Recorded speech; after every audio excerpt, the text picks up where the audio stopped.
So welcome to today's program. Again, it's called Think Before You Throw or Donate, the value in your papers. My name is Deborah Murad. I'm the Executive Director of DG Copyright Management, and we are very happy to bring you this unique program as part of the Dramatists Guild's Copyright Advocacy Week. I'm eager, I'm sure as you are as well, to jump in today's conversation. I think I really hit the jackpot when I found today's panelist, but I'm going to share with you in just a second and just tell you just a small bit about DG Copyright Management in case you're not familiar with our organization. We are the arm of the Guild family that deals specifically with estate planning and copyright management. And what that means is that we provide free resources to the Dramatists Guild community and the dramatist community at large on all things related to estate planning. So if you need help putting together your will, your trust, literary executorships, authorial intent, we're the place to come to sort of point you in the right direction. We also have the very unique honor and charge to care for the copyrights that are bequeathed to the Dramatists Guild and its related organizations. And that means that we manage copyrights, plays, songs, and musicals when the author isn't around to do it for themselves. As you all know from this week of celebration, a copyright really does have two lifetimes, the author's lifetime plus the 70-year term that follows. And it's the author's responsibility to protect and advocate for their copyright during both of those lifetimes. And that's really what DGCM is here to do. We're here to help teach you how to care for your work in the plus 70 years of the life plus 70, and if appropriate, we're prepared to become your personal advocates during that time and take that responsibility of upholding your intent and your legacy. And that is what brings us to today's topic, archives. Archives aren't something that we always talk about at the Guild, but every author is creating an archive when they decide to create a new work. It's part of your legacy. It is ownable. It is an asset. So today we're going to dive into archives, learning about everything from formation, curation, location, negotiation, and so forth.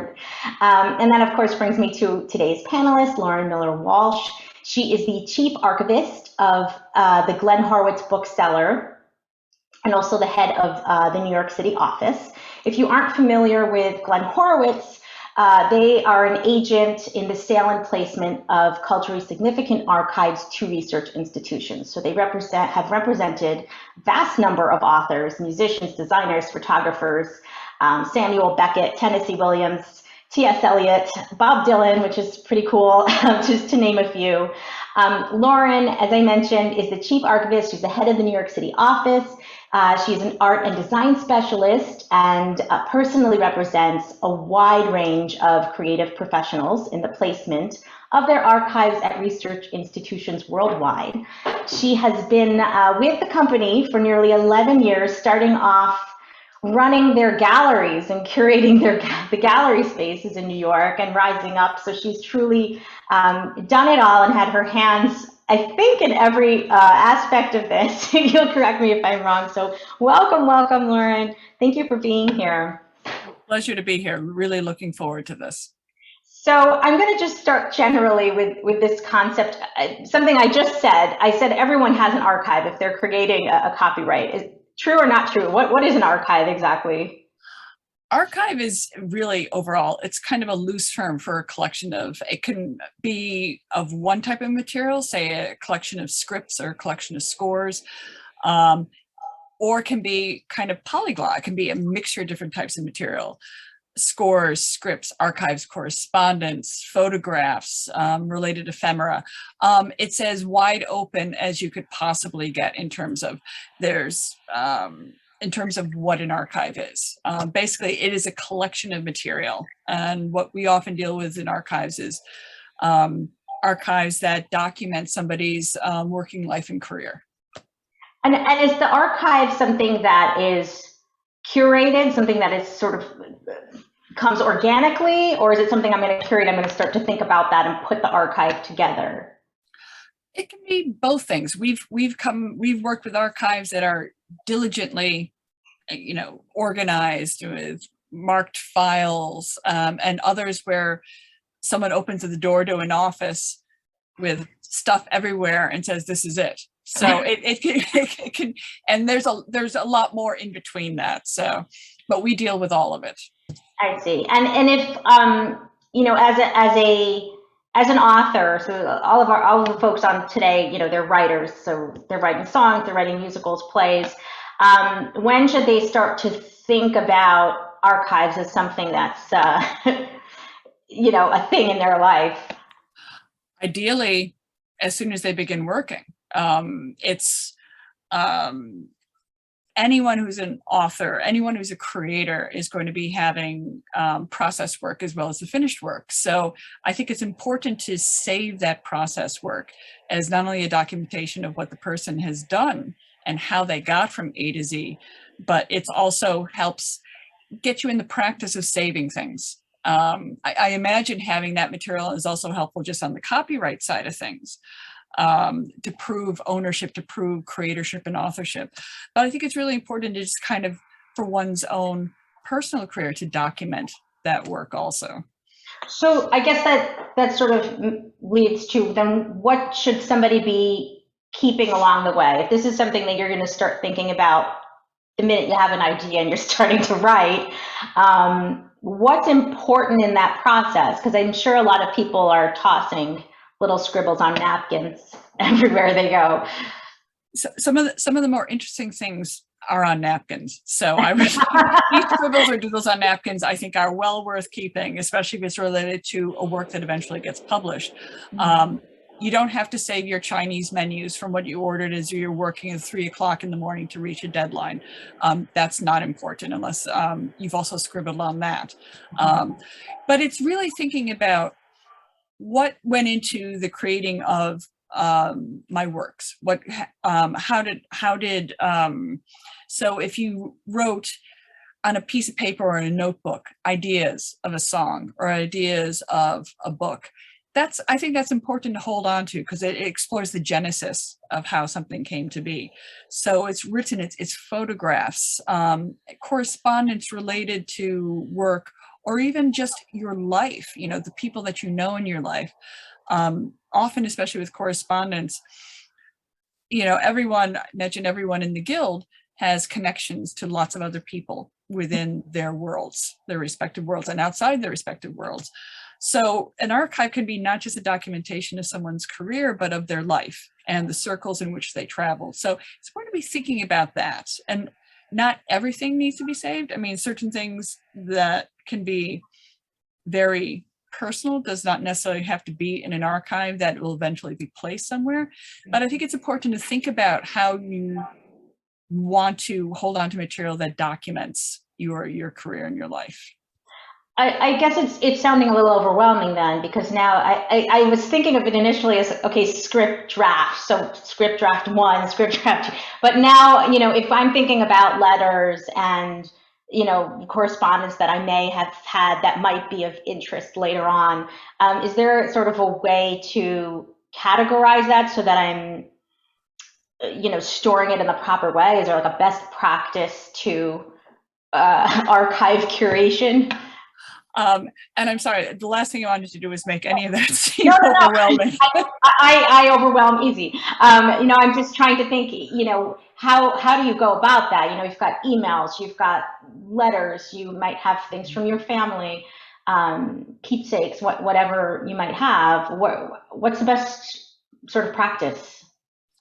I think the best practice is to think about, and if someone's in their 20s or 30s, you have a whole long career, and probably the last thing you want to be thinking about is, oh, where do I want to place this material, and what do I want people seeing? But I think it's important to just be thinking about, we all keep photo albums. Of course, now we have everything on the cloud or in digital format. But just thinking, I think, especially in terms of careers, because what research institutions are looking for are a couple of things, and maybe this helps provide some guidelines.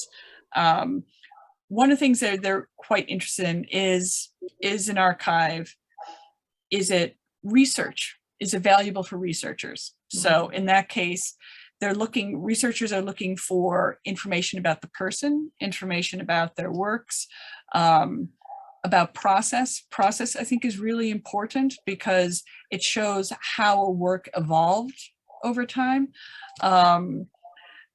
Their kind of their personal life within certain parameters. But I think those are things to think about in terms of how this material would be used down the line when it's not in your hands any longer. So that would be anything work related. It doesn't have to be every piece of correspondence. It doesn't have to be every photograph. But I think thinking about how it would be used can help set those parameters. So one of the things that I do at DG Copyright Management, if we get a new author who just passed away, we might have to go through all of their files and find all their scripts. And I'm sure that's something that you're very accustomed to, getting boxes and boxes of the papers. So can you talk a little bit about your process? Because I think it would help people to understand also in terms of organizing themselves, what it's like to be on the receiving end of the boxes. And our running joke here is boxes are us. If you could see the extent that I was joking with Deborah before that this is a little cleaned up behind me. This is bits, pieces, and books and letters. But if you could see the rest of our office, it is boxes, boxes and boxes and boxes, bankers boxes, letter boxes, so on. So when we get an archive, or start working on an archive, what we try to do in terms of organizing it is organize it in a way that someone who is not as cognizant of the contents can easily find material. So we do that by breaking it down into different areas, such as correspondence, photographs, it could be scripts, it could be clippings, scores. So we separate that out because it makes it much easier for us to organize the material once we have it, and easier for someone, especially on an institutional side. That's more or less how they start doing their finding aids. It makes it easier for people to find things. And then, especially with correspondence, we'll organize it chronologically from earliest to the latest. Books and say musical scripts, we'll do it alphabetically and then chronologically within that. And the whole thing is about making it easy to find things. So that's one of the first things we'll do, and we get boxes in of an archive, is assess what's there and then start organizing it along those guidelines. Does it help someone get a higher money value, at least on their archive, if they had already done that sorting before they start talking to somebody, or even for donating? Is the organization necessary, or is that something that's expected, that it's going to be a mess and a whole bunch of boxes? It doesn't get you a higher value because they're looking at it, well, that's, we're paying for the papers, not how, it gets put together.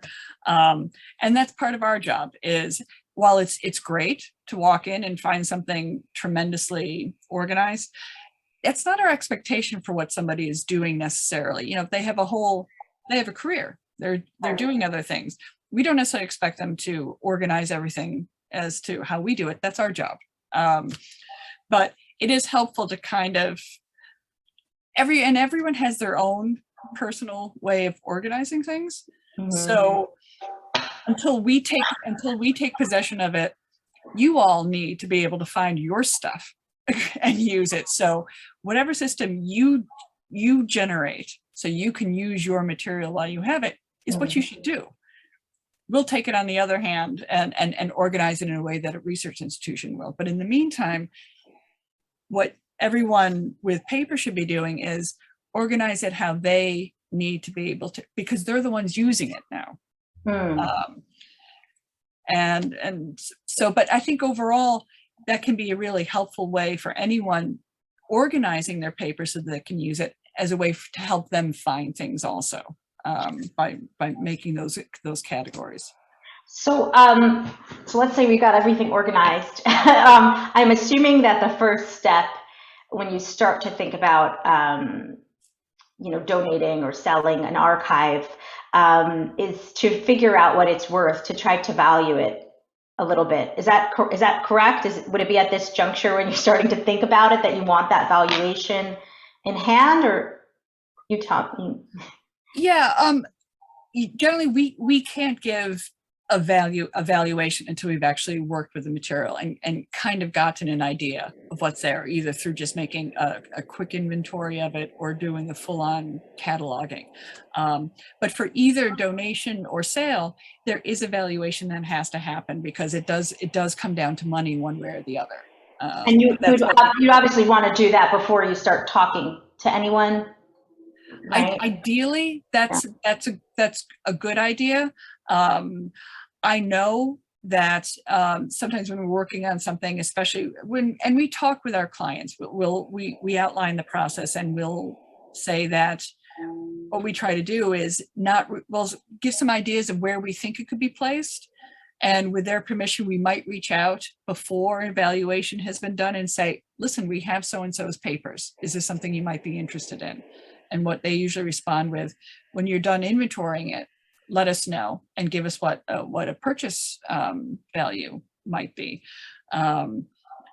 Because when we create a catalog for those situations, what we try to do is create something that's detailed enough that they understand exactly what they are potentially purchasing. So it doesn't have to be done beforehand. And if someone has reached out to, say, the Beinecke or the Ransom Center and said, I have my papers, sometimes these institutions reach out to the people. Do you have papers? Do you have this? We'd be very interested in having them. So we can go both ways. There can be contact before the actual detailed contents are known. But when it comes down to brass tacks, there is a valuation that has to be done. Okay, and can you sort of talk us through that a little bit? Do we just hire somebody? Are there evaluators out there that are readily available? How do we do that? Well, it's part and parcel of what we do in our job, whether it's an archive that's going for donation, or whether we act as the agent in placing it for sale. So if it's for donation, what has to be done is there has to be an appraisal done, and that's done.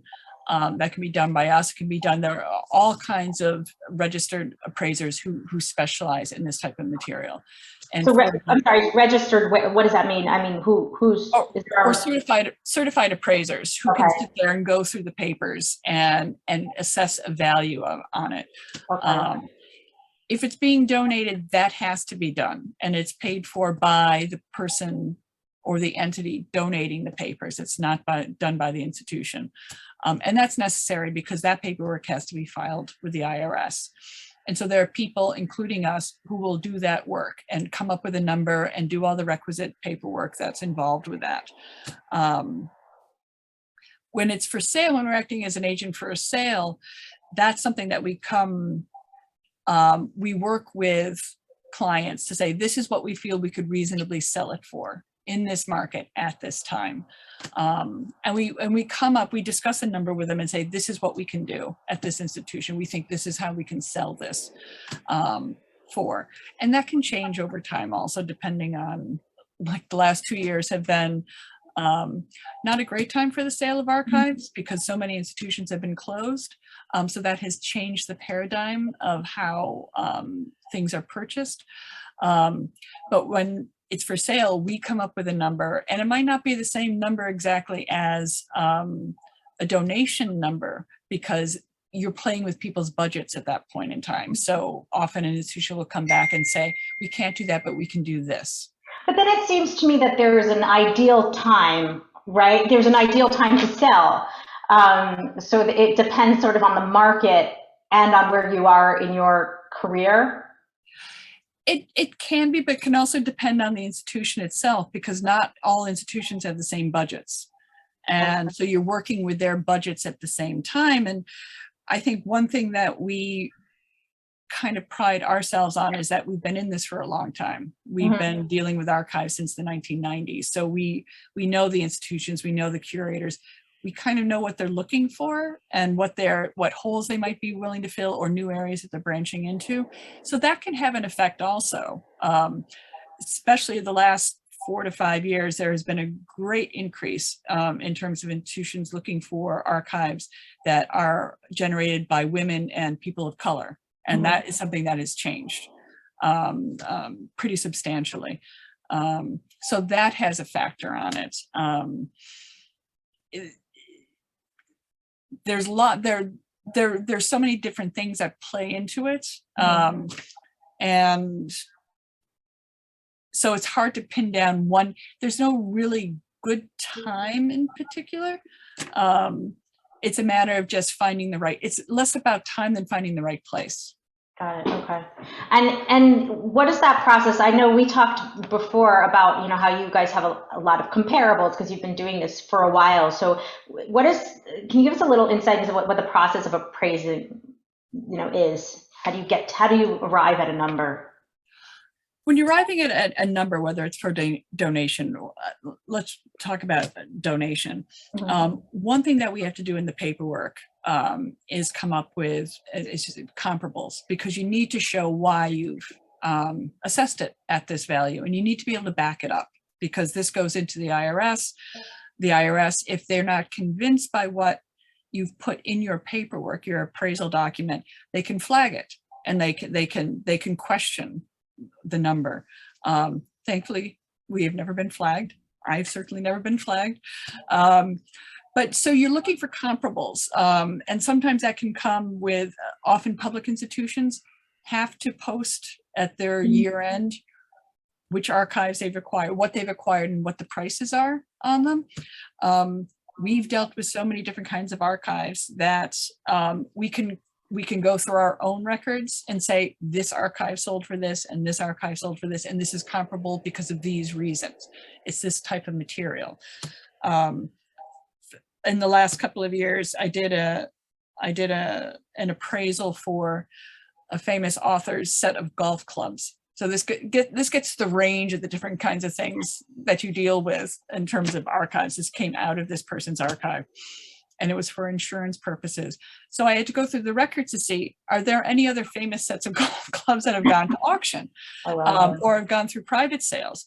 So, and I created a document documenting 5 or 6 different sets of clubs that sold, and saying that this is because, and these clubs are like these because of this reason. So this is why I've assessed this value on it. So that's kind of the process of going through that.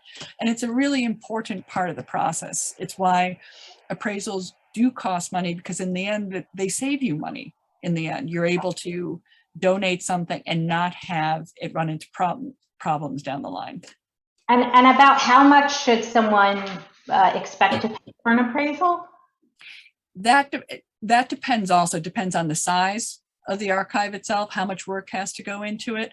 It is never ever pegged to what the eventual appraisal value is. That is illegal. Because then anyone would just shove up ramp up the value to get a larger commission on it. So we would look over what material is there, how much work we think has to go into it, and then come up with, this is what we feel this appraisal will cost. And that's what any appraiser is going to do. They do that up front before the actual work of the appraisal begins, so everyone's on the same playing field. Got it. Okay. So assuming we have our appraisal in hand, and we want to start to find a location, find a home for our documents. And we talked a little bit about what an institution might be looking for in terms of it being valuable for research. Does the quantity play a part in it, or is it a quality evaluation on their part? It's both, actually.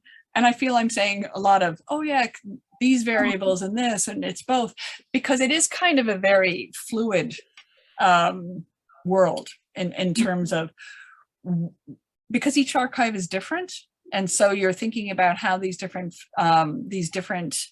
types of material fit into a collection. One thing that's come out of the last 2 years is that there is a greater emphasis on knowing exactly what the shelf footage is, how large it is, which means because whenever it goes to an institution in the end, whether it's by donation or by sale, they have to deal with it. They have to process it. They have to preserve it. They have to make sure it's there. And so they have to make sure they have enough people on staff to deal with that. If it's an archive they want badly enough, that will be a smaller consideration than not. So remind me again of. I'm just, what are they really looking for? I mean, Yeah. I think we're talking quality, quantity, how famous are you? Do you have to be famous? Can you just be, those kind of are those all considerations, I guess? Yes, Okay. all of it is. Someone who's really well known, you might very well get a larger number in terms of both the appraisal number or a sale number. But it's not always, even someone lesser known. I mean, we have an archive in-house right now of a relatively unknown Black theater director, but the material is really research worthy. We also have another author's archive in here who's not terribly well known, but these are the types of archives where someone will write their master's thesis, or they'll write a dissertation. That's what academics are looking for. Who has not been explored? How do you bring something different into it? So those archives have a lot of value also.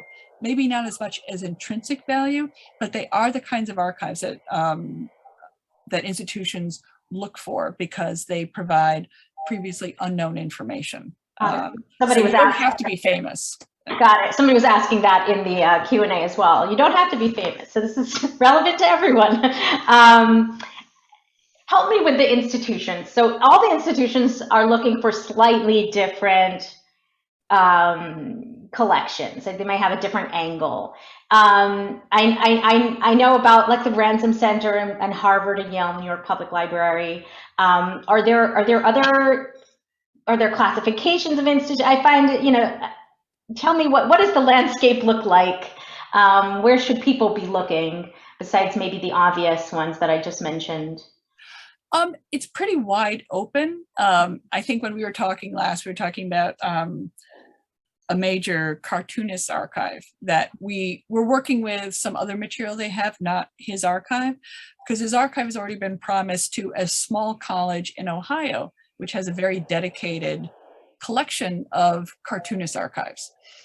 Now that's something that we don't deal with very often, except on a donation basis, because they don't have acquisition funds. And that's the big difference really in terms of donations and sales and the different kinds of institutions. Institutions across the board, they will be very happy to take donations because it doesn't cost them anything, maybe shipping and so on, which usually is part and parcel of getting an archive. But a lot of institutions do not have the budgets to actually pay for archives. Big institutions such as the Ransom, the Beinecke, Harvard, which have dedicated acquisition funds, have a lot more freedom to actually purchase. So really it's wide open. If you walked up to your alma mater and say, listen, I have my archive here, I'd like to donate it, 9 times out of 10, they will very happily take that. But there's a difference there in terms of, and we spoke about this, in terms of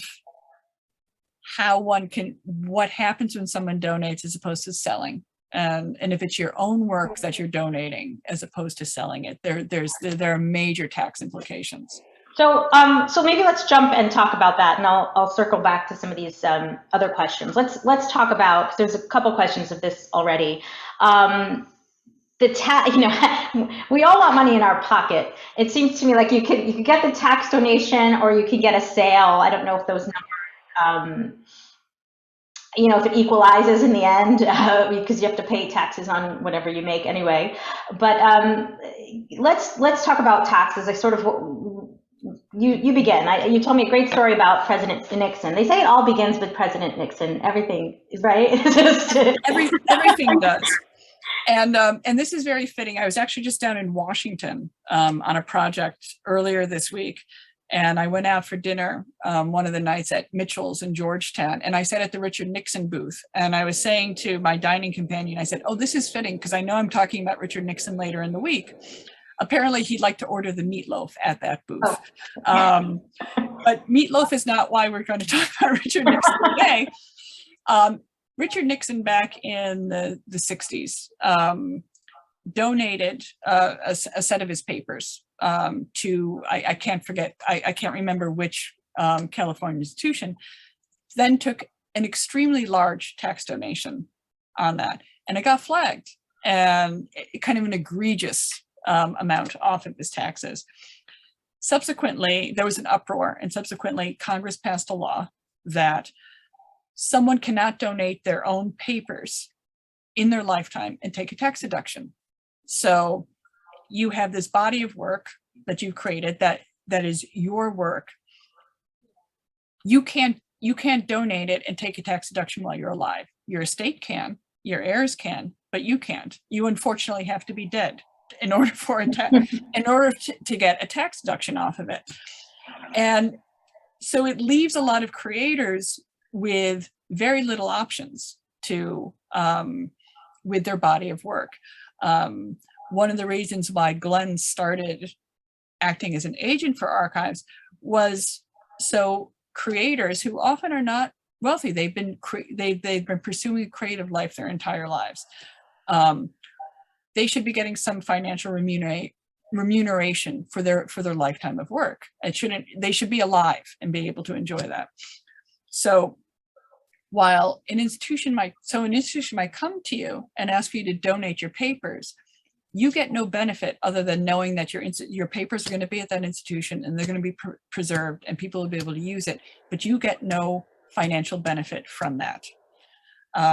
Selling it, yes, you do. And you're right, taxes will come out of what you sold, but at least you got something for it, for these papers, for this lifetime of work. So that's the big difference. And I think a lot of people don't, when they're asked about donating, don't necessarily realize the financial and the tax implications of that. It's a worthy thing to do. But if you're expecting to be able to write it off, you can't. So I don't want to create cockamamie schemes that make me look shady, but are you able to say, just give your archive to a family member while you're alive and have them donate it and get a tax? I mean, are there different sort of ways to look at that? Like find somebody else to buy it from you who then donates it, or that's not done, not a good, not kosher. I don't know. I think writing a piece of paper and saying, I give my papers to my daughter and they sell it, I think the IRS would have some problems with that. I think that would be flagged pretty quickly. But things that we have done in the past is find someone to purchase the papers, someone whose idea is to eventually donate it to an institution. That's what happened with the Magnum photographic archive, where we sold it to a group of investors. They bought it. And then what you do is you have to hold on to the papers of the archive for a year and a day. And at that point, you can donate it. So the whole idea was to sell it so that the owners could get some financial benefit from it, but then it was being donated down the line to a major institution. So that is one way to go about it. And that's something that we've handled quite a number of different times. But just, I think writing a piece of paper or writing a contract saying, I give this, the IRS would look at that as you're trying to do an end around. Okay. The relationship's too close. Okay. So a legitimate sale to a third party that's genuinely interested in acquiring your archive might be something to look at. And I think we mentioned this before, but I want to say it again just in case we hadn't. In terms of paying for the appraisal, I believe you said if you are donating it to an institution, you don't get the tax benefits. So do you still need to do the appraisal? Yes, that's an essential part of it, because because the institution has to know what the value of it is. While you can't write it off on your taxes, usually usually when we're running into the donation aspect of it, it's often, these days, it's not necessarily the people who own it, who created it. It's usually the heirs or an estate issue. But the appraisal is an essential part of it, because that has to be reported to the IRS, both for the people donating it and for the institution. When they file their taxes, they have to show what they acquired, even as a donation. And the person donating is always paying that. Always so it's actually going to cost you money to donate your property. Essentially, yes. Yes, it is. Wow. And does the institution ever say, hey, we'll pay that, or just as a good gesture? They can't. By law, they are not allowed to pay for the appraisal. It has to be under the donee, the donors' auspices. Okay. And if we're selling it, if it was being purchased, we still have to do the appraisal and we still have to pay for it.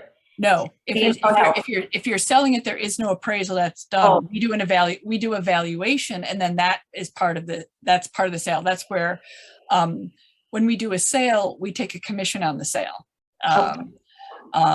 and only if it sells. So that's the only payment. And what it is it comes out of the money that comes from the institution. So there are no upfront costs if there's a sale involved. I see.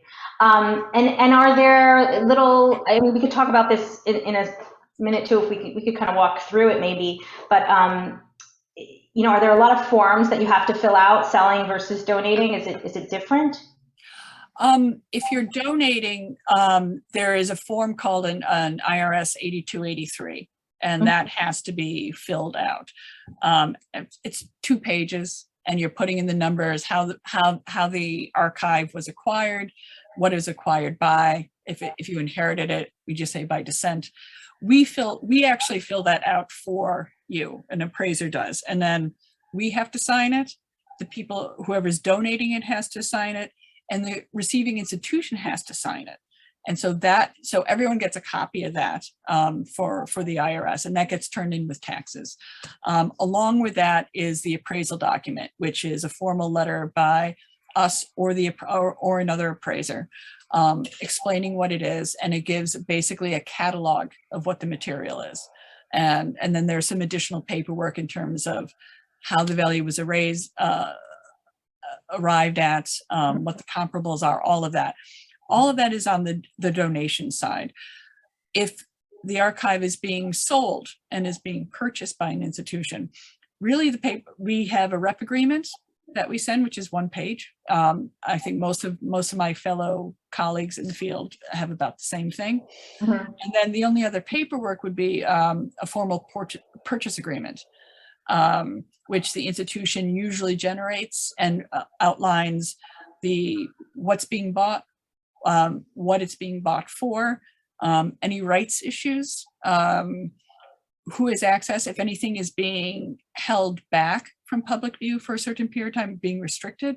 All of that's lined out in a purchase agreement, which normally runs no longer than 5 pages, and then everyone signs it. We sign it, the seller signs it, and the institution signs it.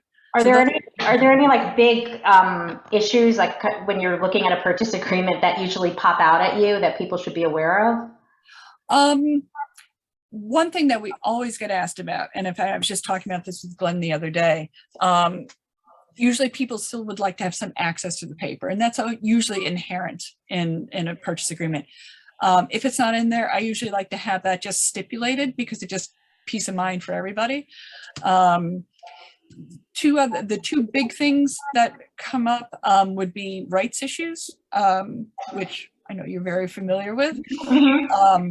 In terms of copyright, in 9 times out of 10, copyright is retained by the owner and the heirs, and so the purchase agreement will have in there how to contact people if someone's doing research and they want to use something in the archive, who to contact in that case. Most institutions do not want to handle that, the rights issues and the request for that. So that's always part of it. We always ask who should be. Sometimes it's a literary executor, sometimes it's a person themselves or children, and then the third thing would be if anything needs to be restricted. And this kind of gets back to what we were talking about initially. And it usually comes up particularly in terms of correspondence and in diaries or journals, because sometimes there's very personal information in there.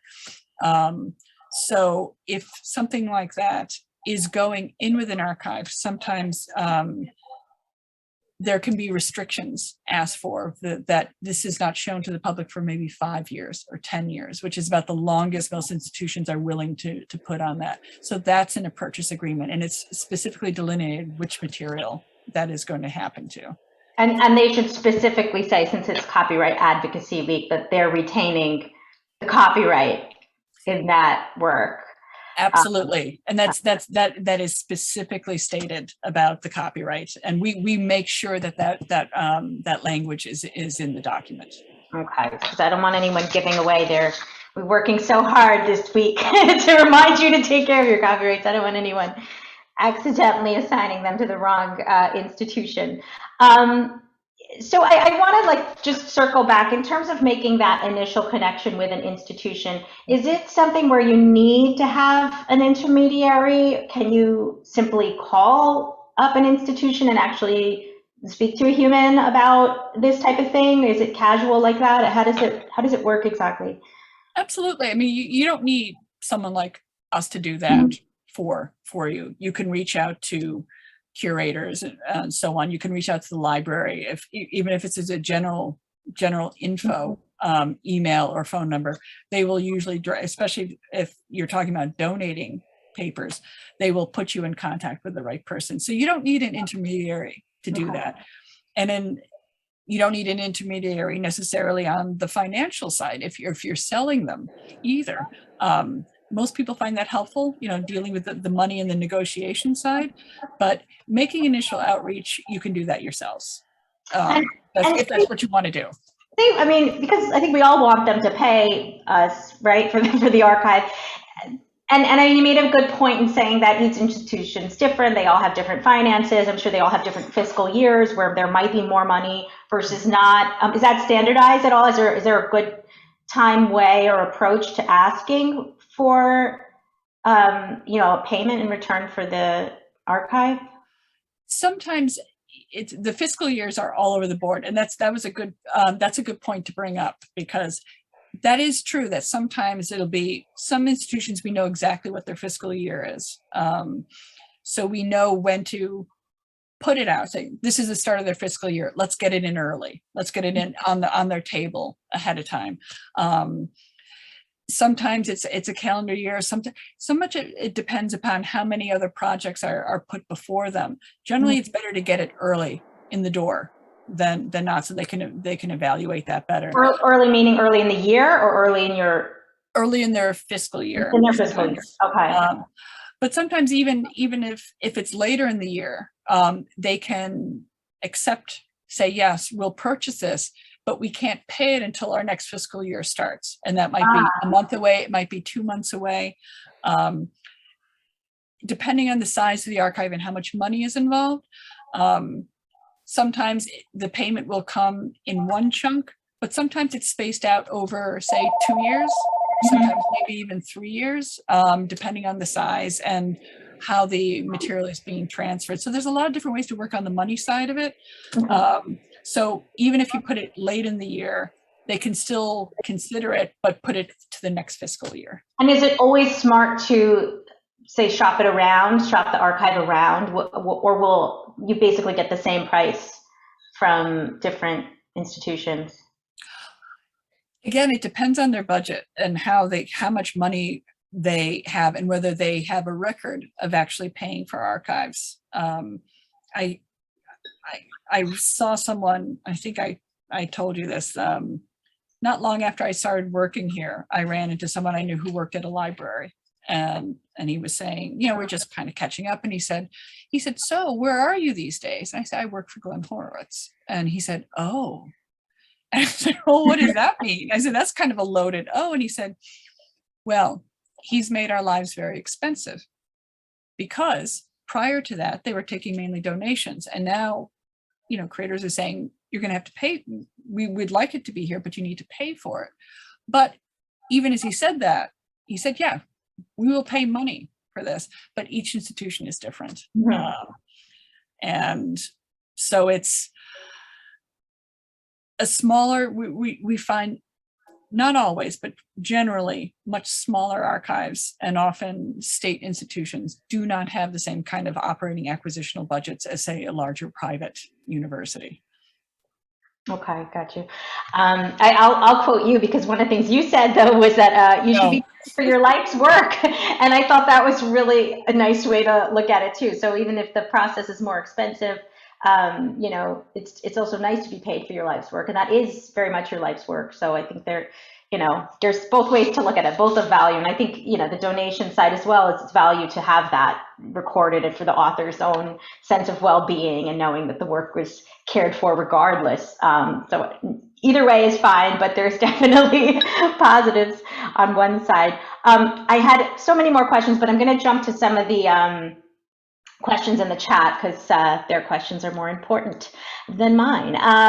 So I have one author here who says that they're mid-career looking to sell and donate the archive, especially to just get the papers out of their own personal space. And they've had several inquiries from institutions. Are there disadvantages to selling too early? Not necessarily, because and I would say, in particular, over the last 5 years, we have been dealing with younger, often mid-career authors and creators. I think what changes more or less is the parameters of what the deal is, where when we've been dealing with someone at the end of their careers, or dealing with someone's estate, generally there is no more work coming. So that's a finite price. When you're dealing with someone mid-career, I think there are a lot of good reasons to do that. One, as the author wrote, it gets the papers out of their house or their apartment. They're preserved properly, they're cataloged, people can access them. But what we've been doing in creating sales documents with mid-career is selling that part. And then, either, depending where they're at and what their ideas are, any future work either gets donated, or that institution gets first dibs on purchasing any future work. In most cases, they will try to buy the future work, because most institutions would like to have everything of a person. They want to be a center for the scholarship on that person or that entity. So that's where the change is, because there's at least one, sometimes even more, other transactions in the future. But it gives you some peace of mind that the papers that you do have are somewhere safe. And when you donate something mid-career, does it always include the second half? So if I'm selling it to you today, I can actually exclude the next 50 years of my life from that sale and then sell it again? Yes, because what the next 50 years of your life is an ephemeral notion. You may never write anything again. So they're not going to buy that. They're only going to buy the physical material that you have right in front of you. But it's very tantalizing, the idea of future work. And by crafting deals like this, it doesn't just protect the papers and the safety of the papers themselves. It does give some financial remuneration mid-career to somebody for their partial body of work, their body of work up until that point in time. So that's where I think these kind of deals work really well for mid-career artists and creators. And the second half, or whatever comes after the initial sale, there are a lot of different options for doing that. It can just be donated. It can be sold. But usually the agreement will have in there what the next steps are for any future material. That's always in the purchase agreement. So I have another author here who recently donated already their literary estate to an institution, and is asking in what way it moves or puts money in their pocket, or gives them any tax advantages at all. And the answer is there Nothing. there Yeah. are no tax donation, no way to finagle any kind of benefit from a donation of your own material. Unfortunately, yes. Yeah. And so you can't take a tax credit, and there's no additional, financial benefit to doing that with your own papers. And then as a follow-up, how could this person enable their heirs or their estate to take advantage of the tax deduction? They can't, because it's been donated by them. So their heirs cannot benefit from the tax deduction. If their heirs had made the donation, they could take the tax deduction. But once it's donated, it's done. So there's nothing going forward on that, unfortunately. I see. Do you have to, I guess, okay, well, I'll move on to this question. I'll come back to that one. So this author had an estimate done in 2012.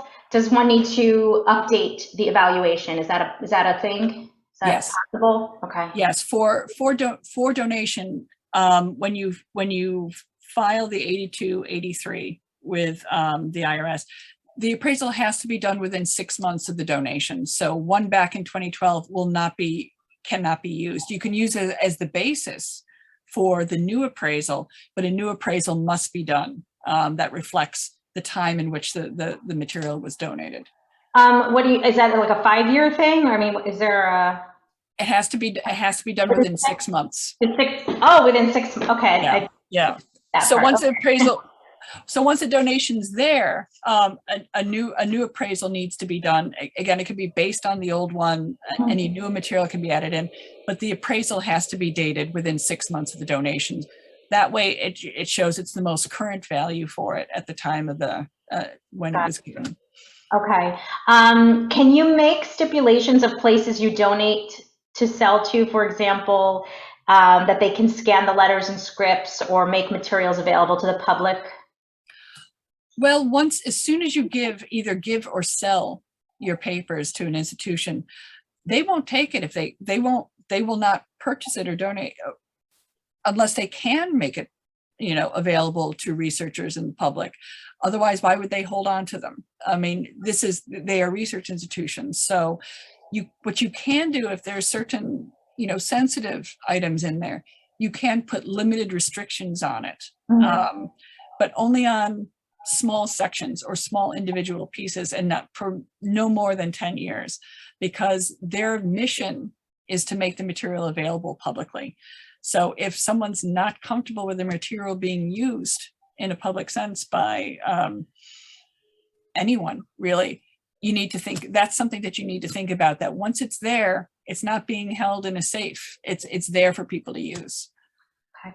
We have a question about digitization and how that has affected what institutions accept or prefer. Does that factor into what they would like?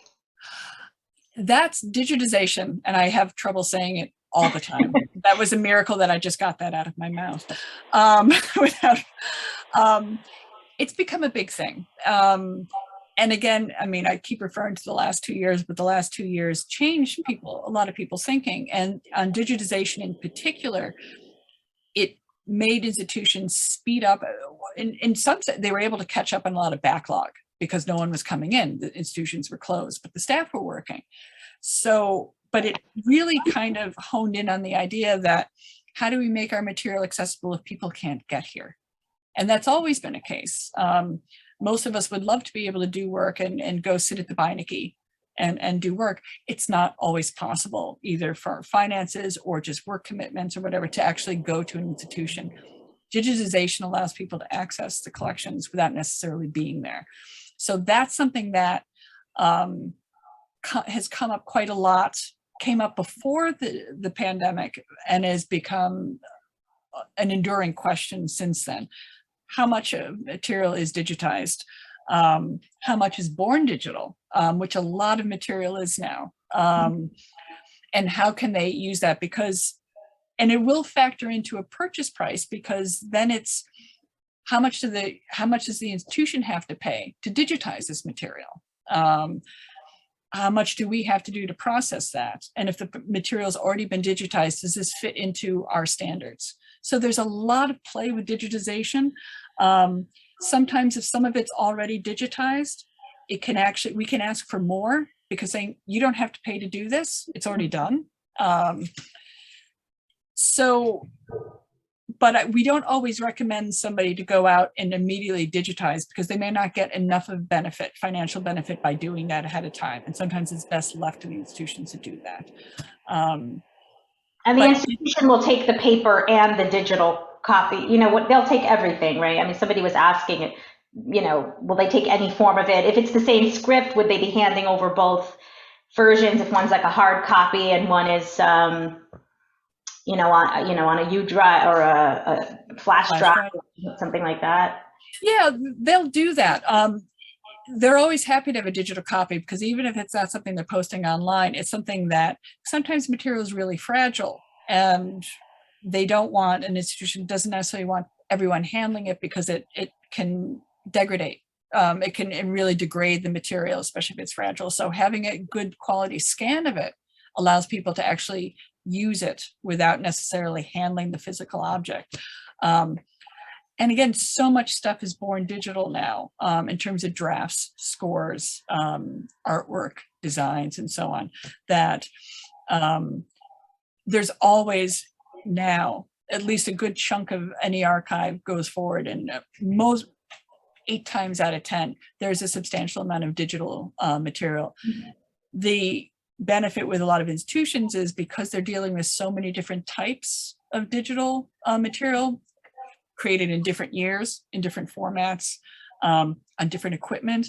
A lot of them have basically warehouses, a warehouse room full of different types of equipment, you know, floppy drives, you know, the 5 1/4 drives, SideQuest drives, all of that, just so that they can access that material. And they have, a lot of them have specialized digital curators to deal with that. That material only, but they expect there to be digital material in with archives at this point in time. Got it. There are a couple of people who are a little overwhelmed. How do I find a place to donate? Should I go back to the place where I donate? You know, had donated one of my plays years and years ago. I guess you know. Do you have any thoughts, sort of, on where to begin? I think it's overwhelming because it's a new concept and we covered a lot in a very short period of time. So hang in there if you're overwhelmed. But do you have any sort of tips for folks like that? I mean, if some material has already been donated, say from someone to an institution, what we'd like to do is we'd like to circle back and give that institution first dibs at it because they already have part of it.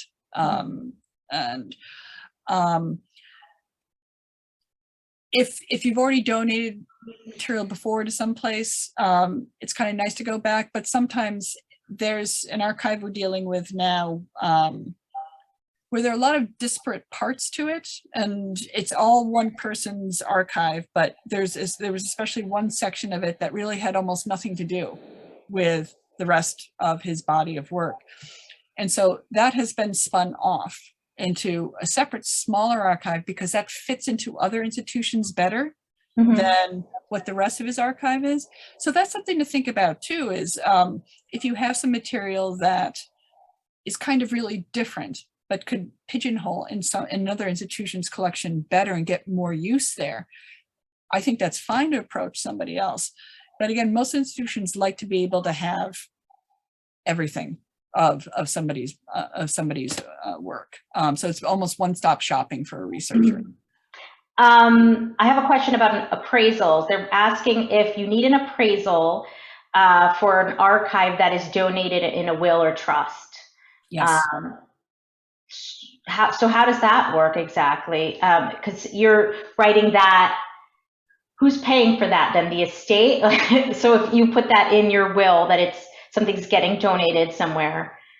Not if it's in a will necessarily, because then that's a different legal situation. That's either by descent or so on. But if it's being donated, there's a difference between willing it to somebody and donating it, essentially. Okay. But when you said yes, what were you referring to? when I first asked the question, because maybe I confused everyone.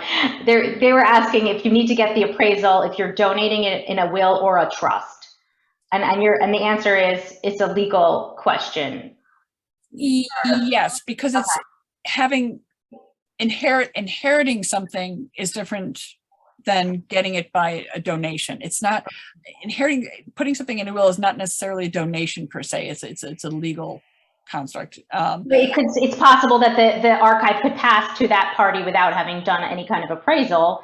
The question then is what is that heir going to do with it, or what is that beneficiary going to do with it? And that's where the appraisal might end up entering. I think if I'm understanding, we had a couple questions about.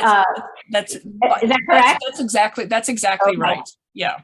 Someone inheriting something does not necessarily have to get an appraisal right away on that. It's only if they decide they want to donate it down the line, because they can take a tax break on it.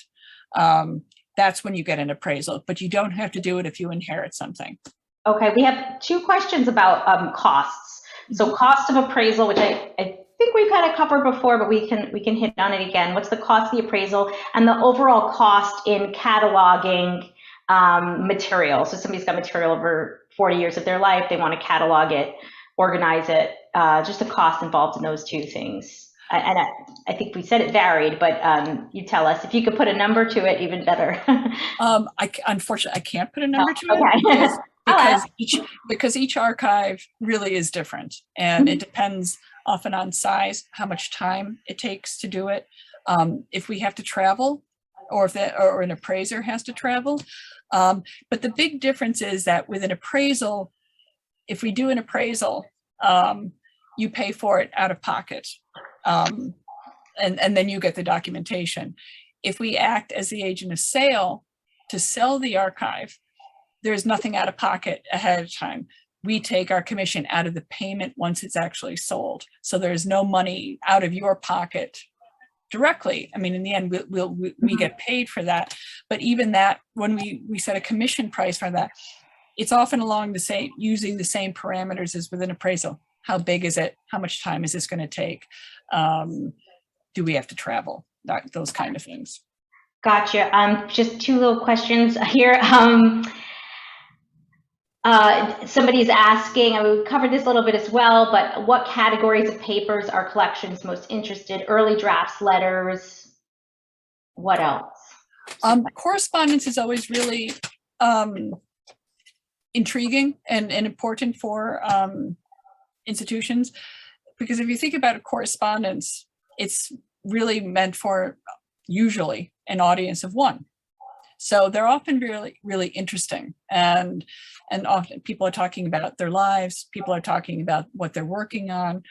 I translated a couple of letters from the Italian by Alberto Giacometti, where he's talking about painting landscapes, and he's not known for painting landscapes. So that opens up possibilities of, oh, are there unknown Giacomettis out there? Or he's talking about his difficulties in that.